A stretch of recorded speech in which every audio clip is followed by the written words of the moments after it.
കളിവീട് last part. അച്ഛൻ്റെ കൈയുടെ ചൂടറിയാത്തോണ്ടാണ് അമ്മ ആളാകെ മാറിപ്പോയത്.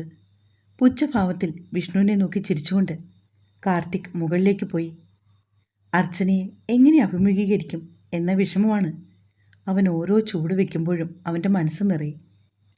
ആദ്യമായിട്ടാണ് താൻ ആ പാവത്തിനോട് ഇങ്ങനെ പെരുമാറുന്നത്.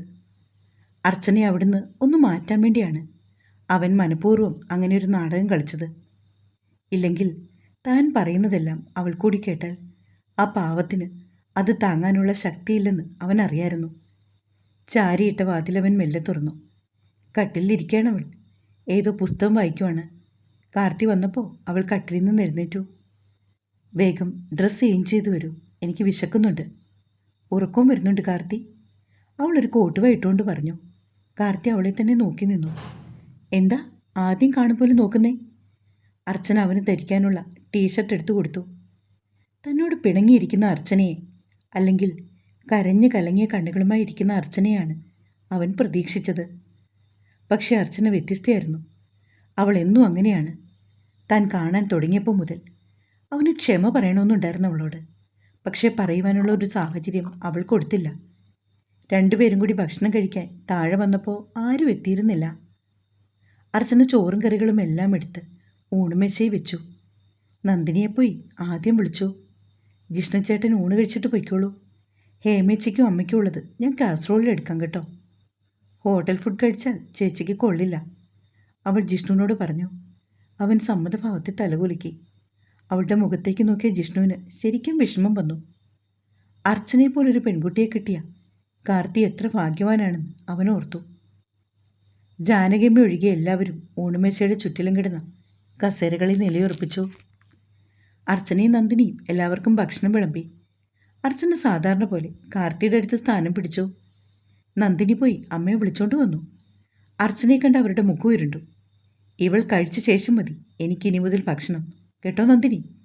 ജാനകിയമ്മ പിന്തിരിഞ്ഞു പോകാൻ തുടങ്ങി. അർച്ചന എഴുന്നേക്കാൻ തുടങ്ങിയതും കാർത്തി അവളെ പിടിച്ചിരുത്തി. ജാനകി, വന്നിരുന്ന് ഭക്ഷണം കഴിക്ക്, രാജൻ മേനോൻ അവരോട് പറഞ്ഞു. ഇല്ല ചേട്ടാ, എൻ്റെ മകൻ ഇന്ന് വരെ എന്നോടൊരു വാക്കുപോലും എതിർത്ത് പറഞ്ഞില്ല. പക്ഷേ ഇന്ന് എല്ലാത്തിനും കാരണം ഇവളാണ്. ഈ മച്ചിയല്ലേ ഇവന് വലുത്? ജന്മം തന്ന മാതാപിതാക്കൾ അവനിപ്പോൾ ശത്രുക്കളാണ്. ചേട്ടൻ കഴിച്ചോ, ഞാനത് കഴിഞ്ഞിരുന്നോളാം. ജാനകി അതും പറഞ്ഞ് പിന്തിരിഞ്ഞു നടന്നു. അമ്മേ, അമ്മ അവിടെ പോയിരുന്ന് ഭക്ഷണം കഴിക്കാൻ, ഞാൻ പിന്നെ ഇരുന്നോളാം എന്നും പറഞ്ഞ് അർച്ചന അവരുടെ കയ്യിൽ പിടിച്ചു. വിടടി എൻ്റെ കയ്യിൽ നിന്ന് പറഞ്ഞ് അവർ അവളെ തള്ളി മാറ്റി. അമ്മ വന്നിരുന്ന് കഴിക്കമ്മേ, അർച്ചന പിന്നെ ഇരുന്നോളും. വിഷ്ണുവും അവരെ വിളിച്ചു. ജാനകി, എനിക്ക് നന്നായി വിശക്കുന്നുണ്ട്, നീ വന്നിരിക്ക്. രാജൻ മേനോൻ വീണ്ടും അവരെ വിളിച്ചു. ജാനകിയമ്മ ഒടുവിൽ വന്നിരുന്നു, മക്കളോടും ഭർത്താവിനോടും ഒപ്പം ഭക്ഷണം കഴിക്കുവാൻ. ഞാൻ എന്നാൽ അർച്ചനയുടെ കൂടി ഇരുന്നോളാം. നന്ദിനി എഴുന്നേറ്റു. നീ അവിടെ ഇരുന്ന് കഴിക്കുക, ഇപ്പോൾ കുഞ്ഞുറങ്ങുമല്ലേ. അവൾ എഴുന്നേറ്റാൽ നിന്നെ പിന്നെ ഇരുത്തില്ല. ജാനകിയമ്മ നന്ദിനിയെ പിടിച്ചിരുത്തി. അവർ വിജയസ്മിതത്തോടെ ഇരിക്കുന്നത് കണ്ട് കാർത്തി പല്ലിഞ്ഞിരിച്ചു. അവൻ ചാടി എഴുന്നേറ്റു. അർച്ചന അവനെ തടഞ്ഞു. ഭക്ഷണത്തിൻ്റെ മുമ്പിലിരുന്ന് വഴക്കോ അലോഹ്യോ ഒന്നും വേണ്ട. കാർത്തി ഭക്ഷണം കഴിക്ക്. അവളുടെ ശബ്ദം അല്പം മയപ്പെട്ടിരുന്നു. അർച്ചന അടുക്കളയിൽ ചെന്ന് ഹേമയ്ക്കും അവളുടെ അമ്മയ്ക്കുമുള്ള ഭക്ഷണമെല്ലാം എടുത്തു വെച്ചു. എല്ലാവരും കഴിച്ചു കഴിഞ്ഞ് അവരവരുടെ റൂമിലേക്ക് പോയതിനു ശേഷം അർച്ചന അത്താഴം കഴിച്ചത്. കാർത്തി പക്ഷേ അവളുടെ കൂടെയിരുന്നു. അവൾ കഴിച്ച ശേഷം അവർ രണ്ടുപേരും കൂടി ഒരുമിച്ച് മുറിയിലേക്ക് പോയി. കാർത്തി കറങ്ങുന്ന ഫാനിലേക്ക് നോക്കി കിടക്കുവാണ്. അവൻ്റെ മനസ്സും അതേ വേഗതയിൽ കറങ്ങുകയാണ്. തൻ്റെ വീട്ടിലെ സാഹചര്യങ്ങൾ വളരെ മോശമായിക്കൊണ്ടിരിക്കുകയാണെന്ന് അവന് മനസ്സിലായി തുടങ്ങി. അർച്ചന വന്ന് അവൻ്റെ അരികത്തായിരുന്നു. അർച്ചന, ഐ എം സോറി. അവൻ എഴുന്നേറ്റിരുന്ന് അർച്ചനയുടെ കൈകൾ രണ്ടും കൂട്ടിപ്പിടിച്ചു. അർച്ചന കാർത്തിയുടെ മുഖത്തേക്ക് നോക്കി. അവളുടെ കണ്ണുകൾ നിറഞ്ഞു വന്നു. അതവളുടെ കാഴ്ചയെ മറിച്ചു. സങ്കടം കാരണം അവൾക്കൊന്നും സംസാരിക്കാൻ കഴിയുന്നില്ല. അവളുടെ കണ്ണീരെല്ലാം അവൻ ചുംബനങ്ങളാൽ ഒപ്പി. എനിക്കറിയായിരുന്നു കാർത്തി എന്തിനാണ് എന്നോടങ്ങനെ പെരുമാറിയതെന്ന്. എന്നെ അവിടുന്ന് ഒഴിവാക്കിയതാണെന്നും. എല്ലാവരുടെയും സംസാരം ഞാൻ കേട്ടിരുന്നു. അർച്ചന വിതുമ്പി. എല്ലാം ഞാൻ സഹിക്കാം,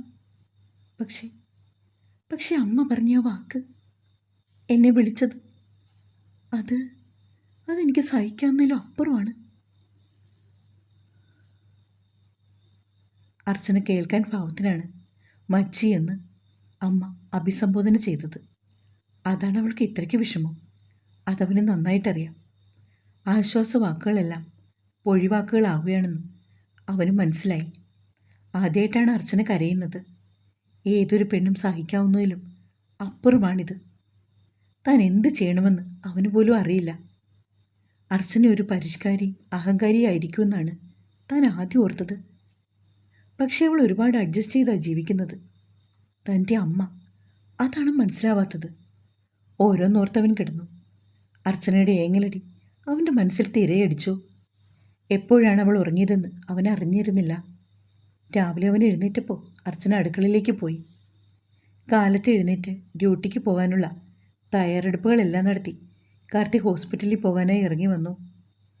ഇന്നലെ എൻ്റെ കുഞ്ഞിനെ ഒന്ന് കണ്ണിറച്ച് കാണാൻ പോലും കഴിഞ്ഞില്ല. രാവിലെ പോകാൻ ചേട്ടാ നമുക്ക്. പത്രം വായിച്ചുകൊണ്ടിരുന്ന രാജമേനോൻ്റെ അടുത്തേക്ക് ചായയുമായി വന്നുകൊണ്ട് ജാനകി പറഞ്ഞു. പോകാം. ജാനകി റെഡി ആയിക്കോ. നന്ദിനി വരുന്നുണ്ടോ ഇന്ന്? രാജൻമേനോൻ പത്രത്തിൽ നിന്ന് കണ്ണുകൾ ഉയർത്തി ചോദിച്ചു. അവളും പോരട്ടെ. ഇന്നലെ പെട്ടെന്ന് തന്നെ ഇറങ്ങിപ്പോന്നതല്ലേ ഞങ്ങൾ. അവൾക്കും ആഗ്രഹം കാണും കുഞ്ഞിനെ കാണണമെന്ന്. ജാനകി അയാളുടെ അരികത്തിരുന്നു കൊണ്ട് പറയുന്നതെല്ലാം കാർത്തി അകത്തുനിന്ന് കേൾക്കുന്നുണ്ട്. അർച്ചനയെക്കുറിച്ചൊരു വാക്ക് പോലും രണ്ടുപേരും മിണ്ടുന്നില്ല. അർച്ചന, ഞാൻ ഇറങ്ങുവാ എന്ന് വിളിച്ചു പറഞ്ഞുകൊണ്ട് കാർത്തി ഉമ്മറത്തേക്ക് വന്നു. അച്ഛനോടും അമ്മയോടും അവനൊന്നും മിണ്ടാതെ ഇറങ്ങിപ്പോയി.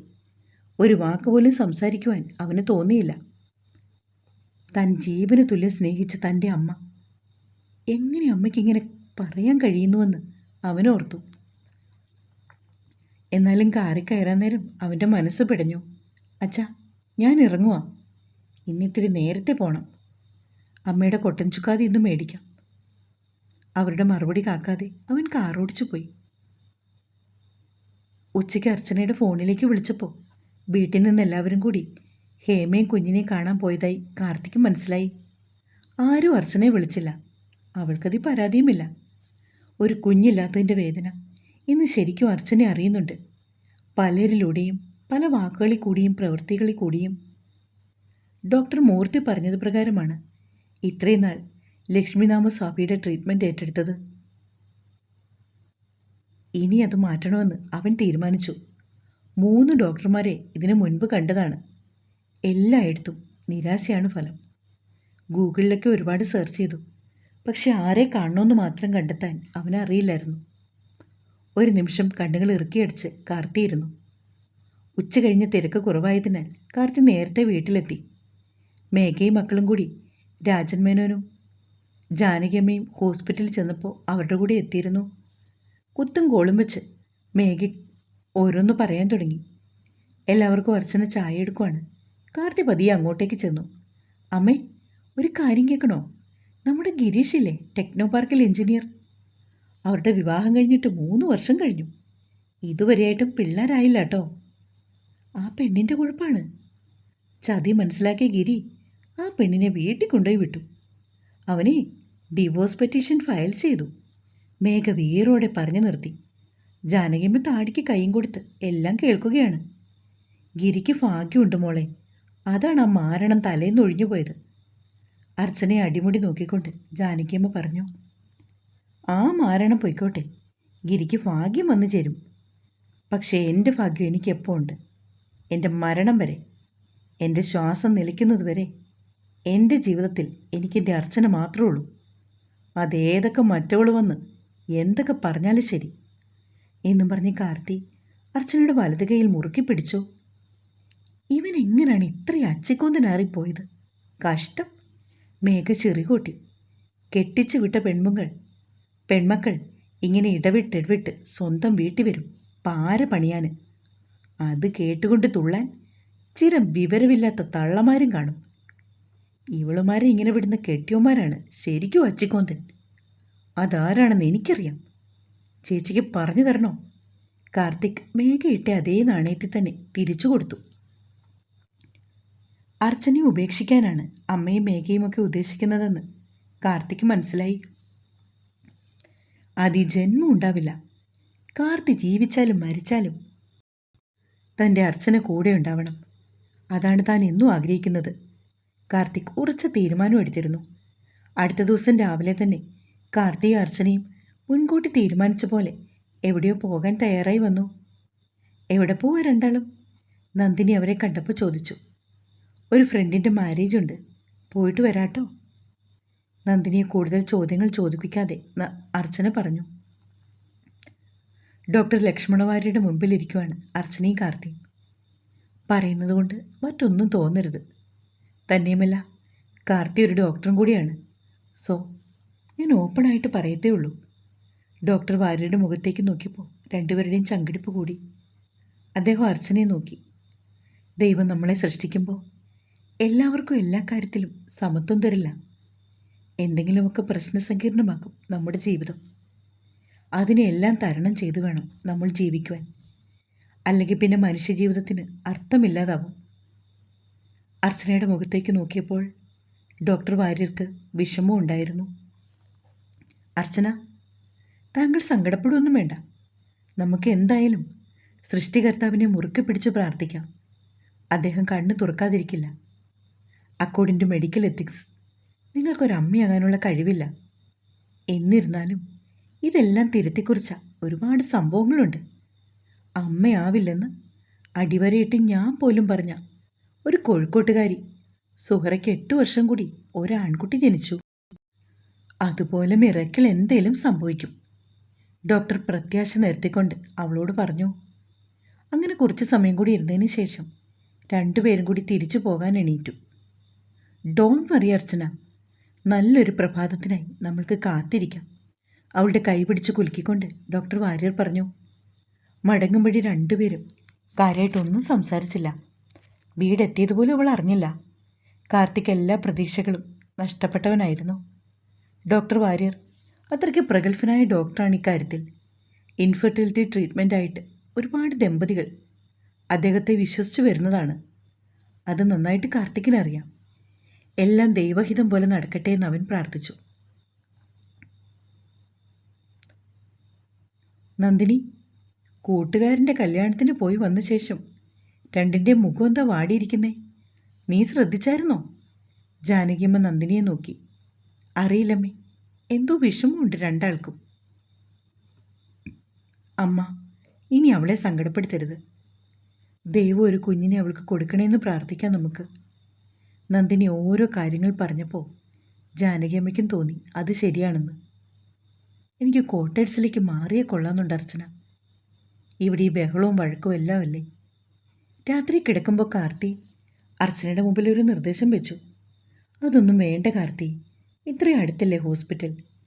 വെറുതെ എന്തിനാ കോട്ടേഴ്സിൽ നിൽക്കുന്നത്? പിന്നെ അമ്മ പറയുന്നത് കാര്യമുണ്ട്.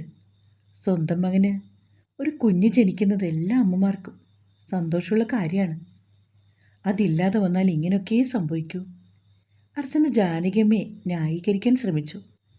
അങ്ങനെ ദിവസങ്ങൾ കടന്നുപോയി. ജാനകിയമ്മ കുത്തുവാക്കുകൾ ഇടയ്ക്ക് പറയുമെങ്കിലും ഇപ്പോൾ അർച്ചനയ്ക്കതിൽ ഒരു വിഷമവും ഇല്ല.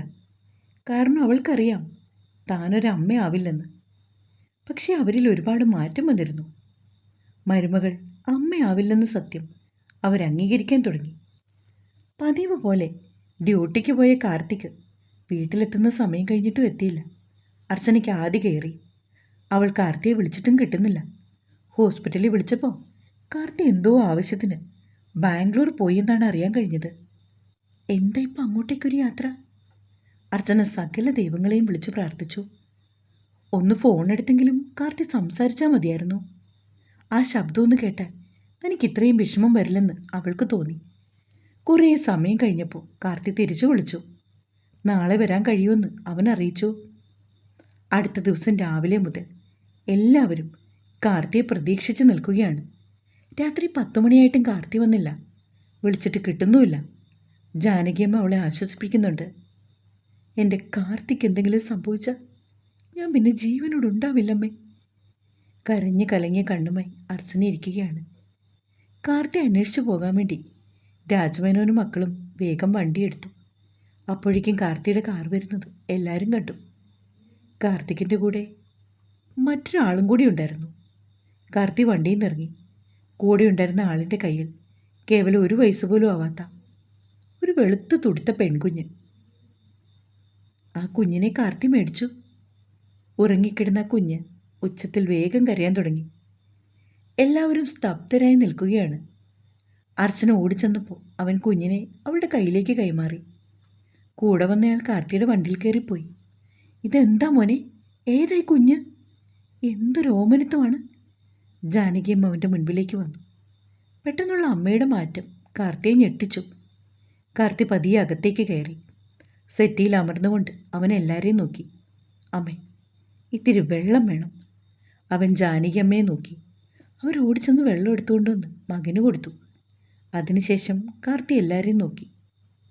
ഇത് വൈഷ്ണവിൻ്റെ കുഞ്ഞാണ്. അവൻ മെല്ലെ പറഞ്ഞു. കാർത്തിയുടെ ഉറ്റ സുഹൃത്താണ് വൈഷ്ണവ്. എല്ലാവർക്കും അറിയാം. +2 വരെ അവർ ഒരുമിച്ചാണ് പഠിച്ചത്. മണ്ണാക്കട്ടയും കരിയിലയും പോലെ കാർത്തിയും വൈഷ്ണവും. അനാഥനാണ് വൈഷ്ണവ്. പഠനത്തിൽ മിടുക്കനായ വൈഷ്ണവ് MBA കഴിഞ്ഞ് ഏതോ കമ്പനിയിൽ മാനേജറാണെന്ന് മാത്രമേ എല്ലാവർക്കും അറിയൂ. എന്നിട്ട് വൈഷ്ണവ് എവിടെ? ഈ കുഞ്ഞെങ്ങനെ നിന്റെ കൈ വന്നു? ചോദ്യങ്ങൾ ഓരോന്നായി വന്നുകൊണ്ടിരുന്നു. ജാനകിയമ്മ നോക്കിയപ്പോൾ അർച്ചനയുടെ കയ്യിൽ കിടന്ന് കുഞ്ഞുറങ്ങി. വൈഷ്ണവും അവൻ്റെ ഭാര്യയെ സഞ്ചരിച്ച കാറ് ഒരപകടത്തിൽപ്പെട്ട് അവൻ്റെ ഭാര്യയുടെ വീട്ടിൽ പോയതാണവർ. ഭാര്യ സ്പോട്ടിൽ വെച്ച് തന്നെ മരിച്ചു. നിറഞ്ഞു വന്ന കണ്ണീർ തുടച്ചുകൊണ്ട് കാർത്തി പറഞ്ഞു. അയ്യോ, മരിച്ചെന്നോ? എല്ലാവരും അന്താളിച്ചു. ഇവൻ്റെ വിവാഹം കഴിഞ്ഞിരുന്നോടാ? നീ എന്നിട്ട് അറിഞ്ഞില്ലേ? ജിഷ്ണു ചോദിച്ചു. ബാംഗ്ലൂരിൽ ഒരു വലിയ മാർക്കറ്റിംഗ് കമ്പനിയിൽ അസിസ്റ്റൻറ്റ് മാനേജറാണ് വൈഷ്ണവ്. അവിടെ അക്കൗണ്ടൻ്റായിരുന്ന മീര എന്ന പെൺകുട്ടിയുമായി ഇവൻ പ്രണയത്തിലായി. അവളെ സ്നേഹിക്കാൻ കാരണം അവളുടെ അച്ഛനും അമ്മയും ചെറുപ്പത്തിലെ അവൾക്ക് നഷ്ടമായതാണ്. അമ്മാവൻ്റെ വീട്ടിലായിരുന്നു മീരയുടെ താമസം. അമ്മാവൻ്റെ ഭാര്യ അവളെ ഒരുപാട് ഉപദ്രവിച്ചു. അവരുടെ ശല്യം സഹിക്കാതെ വിഷമിപ്പിച്ചപ്പോഴാണ് വൈഷ്ണവ് അവൻ്റെ ജീവിതത്തിലേക്ക് മീരയെ ക്ഷണിച്ചത്. ഒരു അനാഥനെ വിവാഹം കഴിക്കാൻ പക്ഷെ അമ്മാവൻ സമ്മതിച്ചില്ല. അങ്ങനെ എല്ലാവരുടെയും എതിർപ്പ് അവഗണിച്ചുകൊണ്ട് മീര അവൻ്റെ ഒപ്പം ഇറങ്ങി വന്നു. രണ്ടുപേരും സന്തോഷത്തോടെ കഴിയുകയായിരുന്നു. എന്നെ എന്നും വിളിച്ച് എല്ലാ കാര്യവും അറിയിക്കും. മീര ഗർഭിണിയായതും അമ്മയായതും എല്ലാം അവൻ വിളിച്ചു പറഞ്ഞു. ആക്സിഡൻ്റ് ഉണ്ടായ കാര്യം ഇന്നലെയാണ് ഞാൻ അറിഞ്ഞത്. എന്നിട്ട് വേഗം അങ്ങോട്ടേക്ക് പോവുമായിരുന്നു. വൈഷ്ണവ് എന്നെ കാണണമെന്ന് ഡോക്ടറോട് പറഞ്ഞു. എല്ലാവരും കാർത്തിയെ നോക്കിയിരിക്കുവാണ്. ഞാൻ ചെന്ന് അവനെ കണ്ടു. അവൻ്റെ കണ്ടീഷൻ വളരെ മോശമായിരുന്നു. അവന് സംസാരിക്കാൻ പാടായിരുന്നു. ഡോക്ടറാണ് എല്ലാം വിശദ വിവരങ്ങളും എന്നോട് പറഞ്ഞത്. മീരയുടെ അമ്മാവൻ മരിച്ചുപോയി. മരണാനന്തര ചടങ്ങിൽ പങ്കെടുക്കാൻ പോയതാണിവർ. കുഞ്ഞിന് സുഖമില്ലാത്തതുകൊണ്ട് വേലക്കാരിയെ ഏൽപ്പിച്ചിട്ടാണിവർ പോയത്. മടങ്ങും വഴി ഇവർ സഞ്ചരിച്ച കാറ് ഏതോ ടൂറിസ്റ്റ് ബസ്സുമായി കൂട്ടിയിടിച്ചാണ് അപകടം ഉണ്ടായത്. അവൻ്റെ കുഞ്ഞും അവനെപ്പോലെ അനാഥയാകരുതെന്ന് അവന് ആഗ്രഹമുണ്ടായിരുന്നു. മറ്റാരെ ഏൽപ്പിച്ചാലും അവന് വിശ്വാസക്കുറവായിരുന്നു. അതുകൊണ്ട് അവൻ ഡോക്ടറോട് പറഞ്ഞാണ് എന്നെ വിളിപ്പിച്ചത്. എൻ്റെ കാര്യങ്ങളെല്ലാം അവന് വേറെ ഏതൊരു വ്യക്തിയെക്കാളും നന്നായി അറിയാം. ഇപ്പോഴെങ്ങനെയുണ്ട് മോനെ വൈഷ്ണവിന്? രാജമേനോൻ മകനെ നോക്കി. ബ്രെയിൻ ഡെത്ത് സംഭവിച്ചു കഴിഞ്ഞിരിക്കുന്ന അച്ഛൻ, കാർത്തി വിഷമത്തോടെ പറഞ്ഞു. എനിക്ക് എല്ലാവരോടും ഒരു കാര്യം സംസാരിക്കാനുണ്ട്. അർച്ചനയ്ക്ക് ഒരിക്കലും അമ്മയാവാൻ കഴിയില്ല. ഈ കുഞ്ഞിനെ എൻ്റെ കൈകളിൽ ഏൽപ്പിച്ചിട്ടാണ് വൈഷ്ണവ് വെന്റിലേറ്ററിൽ കഴിയുന്നത്. അതുകൊണ്ട് ഈ കുഞ്ഞിനെ ഞാൻ എൻ്റെ കുഞ്ഞായിട്ട് വളർത്തും. അർച്ചനയ്ക്ക് സമ്മതക്കുറവുണ്ടെന്ന് ഞാൻ കരുതുന്നില്ല. എല്ലാവരും കാർത്തികിൻ്റെ മുഖത്തേക്ക് നോക്കിയിരിക്കുകയാണ്. ജാനകിയമ്മയ്ക്ക് ആ കുഞ്ഞിൻ്റെ മുഖത്തുനിന്ന് കണ്ണെടുക്കാൻ തോന്നുകയില്ല. എന്തൊരു നിഷ്കളങ്കമായ മുഖം! കണ്ടാൽ അർച്ചനയുടെ കുഞ്ഞാണെന്നേ പറയൂ. പക്ഷേ മകൻ്റെ തീരുമാനം. മോനെ, നീ ആലോചിച്ച് പറയണം കാര്യങ്ങൾ. നാളെ ഒരിക്കൽ നിങ്ങൾക്കൊരു കുഞ്ഞുണ്ടായാൽ സ്വന്തം കുഞ്ഞ് ജനിക്കുമ്പോൾ നിങ്ങൾക്ക് ഈ കുഞ്ഞൊരു ഭാരമാവില്ലേടാ? രാജമേനോൻ മകനെ നോക്കി. ഒരിക്കലും ഇല്ലച്ചാ.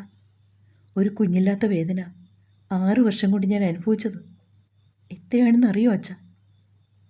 അച്ഛനും അമ്മയും നഷ്ടപ്പെട്ട ഈ കുഞ്ഞിനെ ഞങ്ങൾ വളർത്തും. എൻ്റെ കണ്ണീര് കണ്ട് ദൈവം എനിക്ക് തന്ന മുത്താണ് ഈ കുഞ്ഞ്. ഞങ്ങൾ ആർക്കും ശല്യമാകാതെ എവിടെയെങ്കിലും പോയി ജീവിച്ചോളാം. ഈ മുത്തിനെയും കൊണ്ട് അർച്ചന കുഞ്ഞിനെ മാറോടണച്ചു. കുറച്ച് സമയത്തേക്ക് നിശബ്ദത തളം കെട്ടി. ആർക്കും പെട്ടെന്നൊരു മറുപടി പറയാനില്ല. കാരണം കാർത്തിക്കിനൊരു കുഞ്ഞില്ല.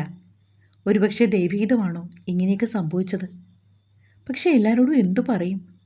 പല പല വിചാരങ്ങൾ അവരുടെ മനസ്സിൽ കൂടി കടന്നുപോയി.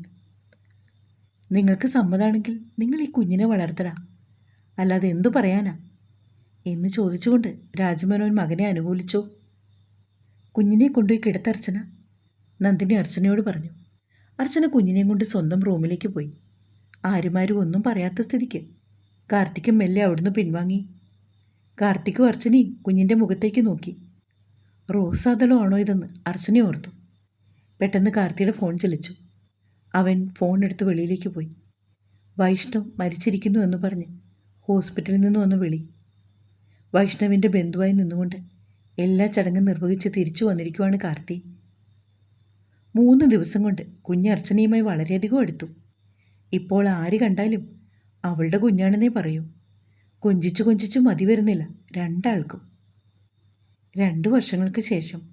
ഹേമേ, എല്ലാം റെഡിയായോ? മാമ്പഴപ്പുളിശ്ശേരി കാർത്തിക്ക് ജീവനാണ് എന്ന് പറഞ്ഞ് ജാനകിയമ്മ കറിക്ക് കടുക് വറുക്കുവാണ്.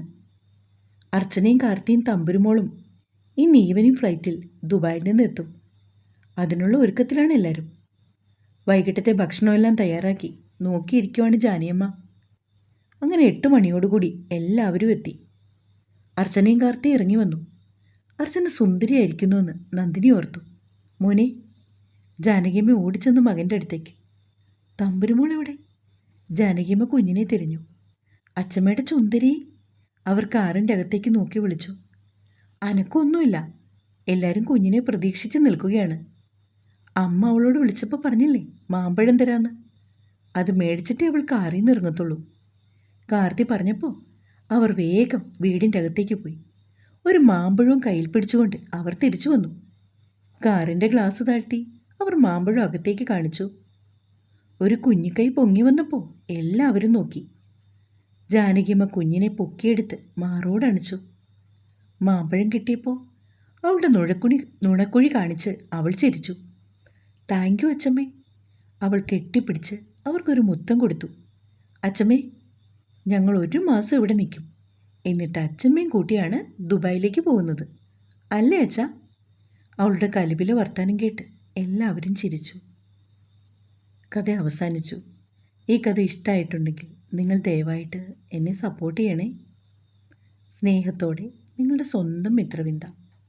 Thank you.